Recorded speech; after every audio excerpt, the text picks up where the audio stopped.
Very cool.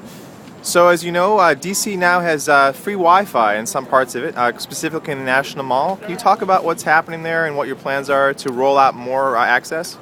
Bringing DC into the 21st century, we want you to be able to go almost anywhere in the city and be able to have access to your computer, access to the internet, access to technology.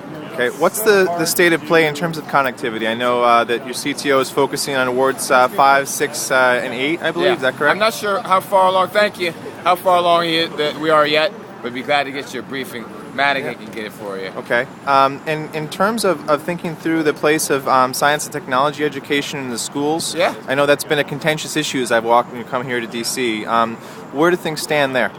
Great progress. We're introducing science, technology, engineering, math in all of the elementary schools in fine fashion, and then in a lot of our high schools like Eastern and Woodson, we're making the whole school STEM.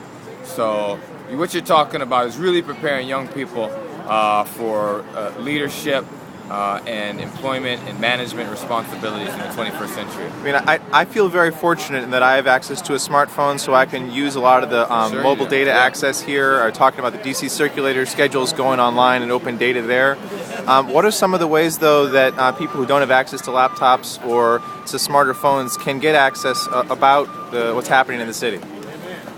Well, you know, one of the ways I think is going to the library. We're making sure all of our libraries have technology. And you want to say hello? I'm just doing an interview. Oh, I did want to say hello. Yeah, thanks so much. You're very welcome. We need your vote. I'm there. All right. Got it. Yeah, and remind everyone that they can still register at the polls. I will do that. Thank you, sir. Thank you, sir. All right. Yeah, so one of the places we're steering people is to libraries. We're building brand new libraries all over the city with brand new media centers. Okay. So that's a good place to go. And how's that been being backed up with funding in your budget? Really well. Operationally, managing an $11 billion budget during an 80-year recession, always tough.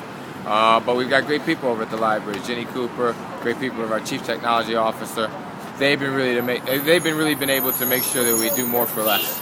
Now, as a fairly new resident to DC, yeah. I've having now this very personal resonance with the issue of people here having a vote at the national level. What's the state of play in terms of DC, which is unique really in the country in this issue of taxation without representation, as the license plate say? It's unique in the world. We're the only capital city of a democracy in the history of the world not to have a vote in the in the national legislature.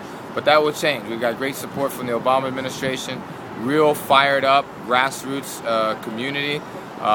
Those two mixes together, I believe, are going to get us an advancement in voting rights in the next couple of years. And do you think we'll have Eleanor Holmes Norton as our official representative as a vote? I really do. I think it could happen within the next 2 years. Okay. Well, thank you very much for your time, Mayor. Change your registration to DC. Thank you, sir.